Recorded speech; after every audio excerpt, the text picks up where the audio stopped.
Good morning, friends. Welcome to the third episode of Turner Updates, a short bi-weekly digest of essential news and events pertaining to Milwaukee and Wisconsin. News you need to know and where you need to go. I'm Emilio Dottore. And I'm Gabby Hart. Today is June 12th, 2023. Wisconsin is creeping closer toward a final budget. The state has reached some sort of consensus on what will be included in the shared revenue deal. And from the gist of it, Milwaukee will see a 10% increase in aid. Everywhere else will get 20% increases. So to be clear, it appears Milwaukee County and the city of Milwaukee will only get 10% increases, while the other 71 counties and other cities will get 20% or so. If supported, it also appears that Milwaukee County will receive about a 0.4% tax increase to add to their 5%, bringing taxes to 7.9% in the boundaries of the city and 5.9% in county communities outside the city boundary. Regardless, the city of Milwaukee will still be somewhere close to a $15 million gap for its annual total operations. These tax increases are scheduled to sunset after the pension deficits are paid off. So what's the current process for seeing all of this come to pass, you ask? After these amendments to the shared revenue bill are voted on by the state legislature, and it doesn't appear they need Democratic support to pass, it must be signed by the governor.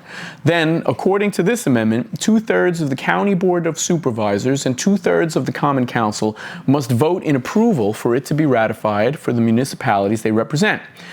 Now, to be transparent, the policy provisions will go into effect regardless of the votes, however. To put this into further context, last year Milwaukee paid about $2.1 billion in collected taxes to the state.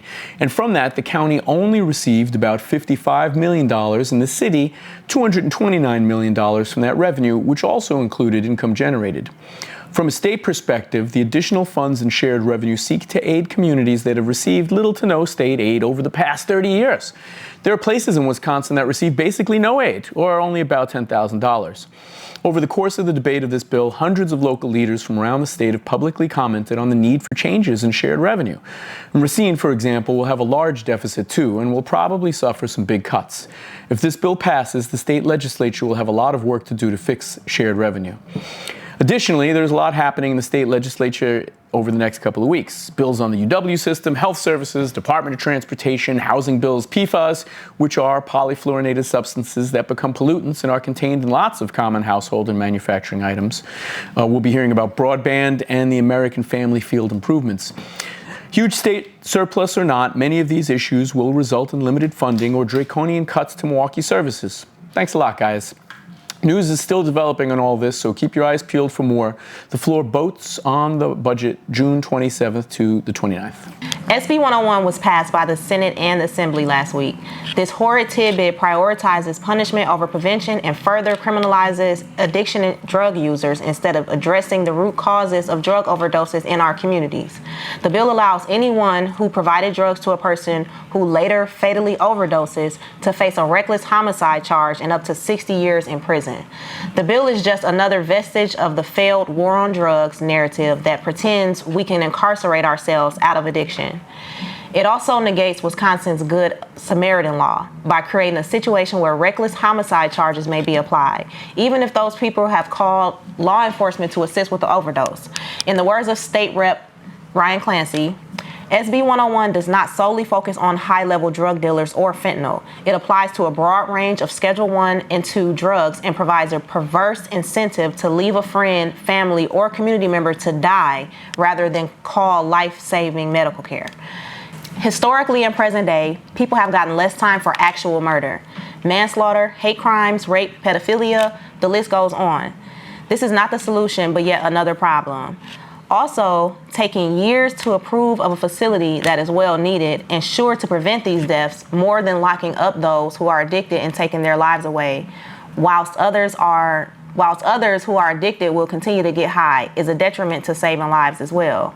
The solution always seems to be the most obvious and yet the most avoided. Dragging your feet on holistic, compassionate practices and instead always adding more crime and punishment is an ongoing practice here. We are not building Rome in a day. Everything does not need a war or us versus them mentality. Humanity never leads. It only follows after the intentional harm to the wounds are created in the name of solutions and accountability. Restorative justice, rehabilitation, and healing is never factored into the equation. It's like kryptonite to those in the majority. Wisdom defeats underlying agendas, so therefore anyone using theirs with actual knowledge of what works best for the wellness of all is surely always made to not be in on the final decision making, for now. Friends, solutions are built into education, prevention, and support services like rehabilitation, not more and more punishment. According to a report by Forward Analytics, the mortality rate for men is 2.6 times greater than women, and nearly 3 times greater for Black and Native American residents than for white residents. The report highlighted how Wisconsin's Black population saw its drug overdose mortality rate triple from 2019 to 2021. So, if, as the report found, there were about 1,300 Wisconsinites who died from fentanyl overdoses in 2021, then there would be about 1,300 potential incarcerated people behind each death, illustrating this point with the one drug provider to one drug overdose ratio. That's ridiculous. There's no way to incarcerate ourselves out of this epidemic. Where's the funding for treatment or long-term rehabilitation? Something this state obviously seems to lack. You can read an article from WisPolitics about the new bill or a great review of the Forward Analytics report by Isaiah Holmes in the Wisconsin Examiner in the links below. On the flip side, Cactus Club is providing a free harm reduction series on June 18th at noon. This is the first in a harm reduction series, but all will include overdose prevention training and free Narcan, as well as trainings on HIV and STIs. Check out our friends at Cactus Club Sunday, June 18th at noon. Also, the Milwaukee Turners will be providing a similar event focusing on Narcan in July. You can also visit those links below for more. So, last episode, we discussed how the Milwaukee Municipal Court has terminated a long-term court diversion program contract without identifying a successor or plan for continuity of services. Justice Point facilitated the City of Milwaukee's Municipal Court Alternatives Program, also known as MCAP, for 40 years. MCAP staff provide information and recommendations to Milwaukee Municipal Court for alternatives to forfeitures and jail for those who are unable to pay or who need specialized services. MCAP is incredibly helpful navigating this often confusing and expensive process. The termination of services came as an unexpected shock, and no one is sure what this discontinuation of service will mean to the many who are supported by Justice Point's MCAP. The Milwaukee Common Council and its Judiciary and Legislation Committee has scheduled a hearing on June 12th at 11 a.m. in room 301B of Milwaukee City Hall. I'd show up at 10 a.m. to make sure you get a chance to speak and register. If you care about Justice Point's important MCAP program, as we all do, we hope to see you there to show support or submit testimony. You can read more at the Wisconsin Justice Institute's excellent blog, and the link is below. Collectivo coffee workers have ratified their first union. President of the Wisconsin AFL-CIO and fellow Milwaukee Turner, Stephanie Bloomingdale, expressed her delight at the workers' accomplishments, acknowledging their years of dedicated organizing, hard work, and unwavering solidarity. The successful negotiations led to a collective bargaining agreement between Collectivo coffee workers and the IBEW Local 494 and IBEW Local 1220. You can read more about it in the Shepherd Express link below. So it's been a great Pride Week all over Milwaukee so far. Lots of fun, celebration, as well as the remembrances of those we've lost. And there is still a ton of Pride events happening all across the city. But there was one event that was marred by unnecessary drama this past Saturday. The Mercy Seat Church from Brookfield, which is kind of like Wisconsin's bootleg version of the Westboro Baptist Church, led a hate-filled micro-demonstration across from the Zao Church in Milwaukee. As the ministry part of their Warriors for Christ conference, and with a weirdly high percentage of child demonstrators accompanying these pastors, about 35 demonstrators showed up to harass some 150 people outside Zao Church on Saturday. It's kind of disturbing to see these kids crying while demonstrating, and that one little boy holding a sign upside down, it was surreal. The counter-demonstration, on the other hand, was a fun-filled fiesta of folks who were not having it, while singing, enjoying fellowship, and listening to share on the PA, and expressing their support and solidarity with one another as they protected the safety and identities of the families that showed up to support the Family Pride event and drag storytime. The Turners also had 2 wonderful community input and strategy sessions last week for our Zero Youth Corrections Youth Opportunity Grant in order to guide the process for the next round of funding geared towards, as the name suggests, reducing youth incarceration and the impact of the criminal legal system on our young people in Milwaukee. We hope to award $400,000 again this year, thanks to the support of Milwaukee County and the Public Welfare Foundation. We look to push this next round of our funding out near September of this year. Watch our Facebook and website for more information on these upcoming sessions. And it's still festival season. A lot of fun things happening pretty much through the whole summer. Just June 10th, the Milwaukee Turners celebrated National Get Outdoors Day, and hundreds came out over the course of the day for tons of free activities, including rock climbing, yoga, self-defense, flips, beams, and all sorts of games. We had some great updates from our friends at Metcalf Park Community Bridges, and I guess I'll find out later how many of my staff are still alive after I hear they rappelled down the side of the building. June 11th is Locust Street Festival. That was a great time. And also, and you can probably hear the sounds behind us, MKE Black and the Milwaukee County Office of Equity Black-owned summer marketplace is going on here at Turner Hall and in the Deer District. Hopefully you've had a chance to join us in the plaza for the first marketplace of the summer, a market that celebrates and elevates local black businesses and creativity. And if you haven't yet, please download their free app. I did. Diversifying where we spend our money is an essential cornerstone of equity, friends. And there are a lot of other good things happening in Milwaukee these next few weeks. June 13th through July 6th, Liberation Sessions presents Black Liberation Movements in American History. This course will introduce students to the histories behind this contemporary moment. Class sessions will introduce such topics such as emancipation, abolition, Reconstruction, Jim Crow laws, the long civil rights movement, and present-day struggles against police brutality. Email to ron@fathersmakingprogress.org for more information. Also, June 16th, Fathers Making Progress will hold its first annual gala that takes place that Friday evening. That link is also in the links below. June 17th will be Taco Fest. Also, June 17th will be Story Time in Butterfly Park from 12 to 3 and the summer solstice. So if you're interested in learning more about community organizing, the data and digital space, or even how to start transformative movements through civic engagement, please consider applying for LIT's Civics, Data, and Digital Black Hogwarts program this summer. Starting July 17th and concluding July 28th, LIT will host a summer leadership development program with facilitators from Leaders Igniting Transformation and partner organizations to familiarize participants with how civics, data, and digital work can contribute to strong organizing movements.